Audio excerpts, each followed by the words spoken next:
यहाँ पे जो है संदीप जी जो है हमारे साथ जुड़ रहे हैं। नमस्कार संदीप जी, कैसे हैं?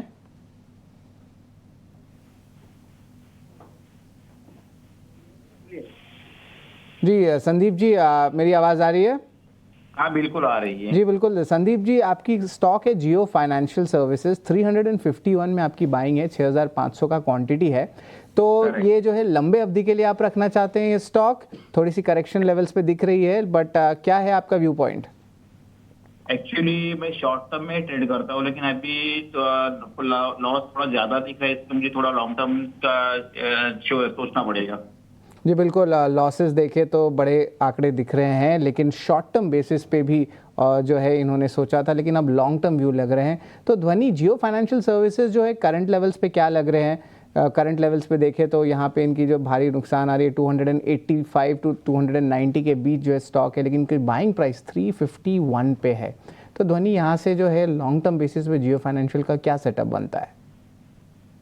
देखिए शरद, सबसे पहले तो मैं कहना चाहूंगी कि इन्होंने शॉर्ट टर्म बेसिस के लिए लिया था तो उसको लॉन्ग टर्म में कन्वर्ट करना ये एक समझदारी नहीं होती है।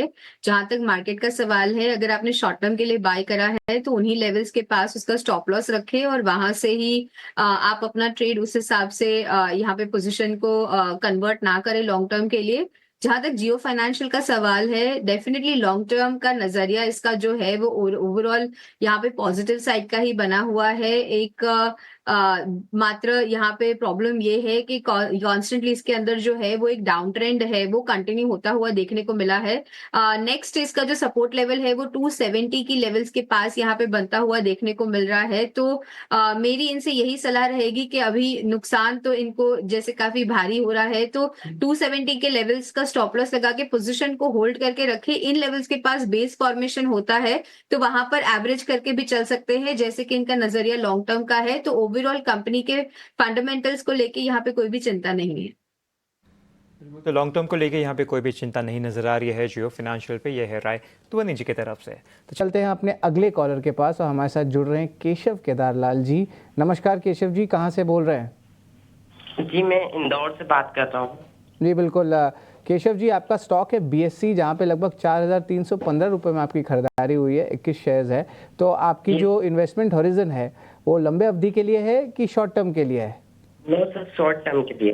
जी बिल्कुल, बीएससी की जो बाइंग है वो शॉर्ट टर्म बेसिस पे है। तो सचिन जी ज़रा बताएंगे बीएससी करंट लेवल्स पे शॉर्ट टर्म बेसिस पे कैसा लग रहा है? ऑफ कोर्स बीएससी के जो एफएनओ नंबर्स आ रहे हैं 2-3 महीने से टर्नओवर्स के, वो कम आए हैं। हालांकि बुलिश नज़रिया मैनेजमेंट का आ रहा है, खास करके उनके नॉन ट्रेडिंग प्रोडक्ट्स को लेके। तो आगे जाते हुए बीएससी शॉर्ट टर्म बेसिस पे क्या मूव दे सकता है? बाइंग काफी अच्छे लेवल से है, 4315 के आसपास के लाइक लेवल्स इन्होंने मेंशन किए हैं एज अ बाइंग।